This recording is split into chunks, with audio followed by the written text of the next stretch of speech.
August 15 వస్తే మీరు నేను చాలా సంతోషంగా హ్యాపీ ఇండిపెండెన్స్ డే అని చెప్పి మెసేజ్ పెట్టుకుంటాం. కానీ దురదృష్టం ఏంటంటే మన దేశాన్ని బ్రిటిష్ వాళ్ళ యొక్క చేతి నుంచి అయితే రక్షించుకున్నాం, కానీ స్వయంగా మనమే నాశనం చేసుకుంటున్నాం.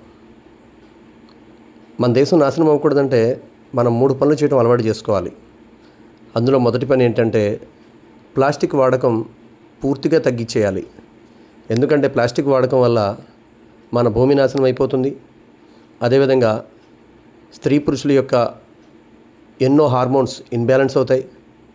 అదేవిధంగా పిల్లలు పుట్టడానికి కూడా చాలా ప్రాబ్లమ్స్ ఎదురవుతాయి. అందుకోసం ప్లాస్టిక్ వాడకాన్ని చాలా దూరం పెట్టాలి. అది స్వతహాగా నా నుంచి నేనే మొదలు పెట్టాలి. రెండవది ఏంటంటే యువత అత్యధికంగా చెడు వ్యసనాలకు బానిసైపోతున్నారు. వాళ్ళ గురించి ఆలోచిస్తూ ఉండాలి. ఎవరైనా మన మాట వినేవాళ్ళు ఉంటే వాళ్ళకి తప్పకుండా ఆ చెడు అలవాటు తగ్గించుకోమని, లేదా పూర్తిగా దూరం అవ్వమని, లేదా పూర్తిగా విడిచిపెట్టేమని వాళ్ళకి చెప్పడానికి ప్రయత్నించాలి. మూడో పని ఏంటంటే మన దేశంలో కొందరు ఎలా ఉన్నారంటే ఎదుటి వాళ్ళు మతాన్ని చూసో కులాన్ని చూసో పనిస్తారు. కానీ ఎన్నైతే అభివృద్ధి చెందుతున్నటువంటి దేశాలు ఉన్నాయో అవి కుల మతాలు చూసి ఉద్యోగాలు ఇవ్వరు.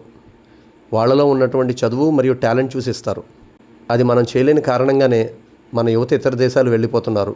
అందుకోసమే మన యువతని కులం పేరుతో మతం పేరుతో దూరంగా పెట్టడం అనేది కట్ చేసేయాలి. అప్పుడే మన యువతను మనం రక్షించుకోగలం, మన దేశాన్ని కూడా మనం కాపాడుకోగలం. జై హింద్.